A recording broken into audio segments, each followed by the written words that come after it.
Charcoal today. We're picking up all the branches. The wife, Shirley, Grace, my daughter, and myself. We're going to make charcoal today. Haven't made it in a while. So these are all the branches that blew down during the winter.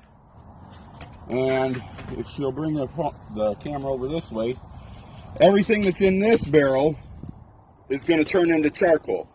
Everything that's in the outside barrel just be burnt up. But this is how you make charcoal. The inside barrel is called a retort. So we'll turn it back on once we get it going. We got a lid that goes on top of this little barrel right there. We'll get that out here and get it on. And we'll get her lit up here in a minute.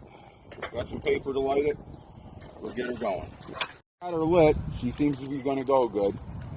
And the reason it smokes so much is when you're making charcoal, what you're doing is you're driving all the moisture, all the waxes, and all the oils out of the wood, so that all you have left is carbon. So as the fire burns on the outside, all that white smoke coming off that inside barrel is the waxes and water and stuff being forced out of that wood that's inside that barrel. So we'll see what we end up with when we get done. Should make a good batch of charcoal. So love to barbecue with homemade charcoal. Saves buying it. Talk to you later.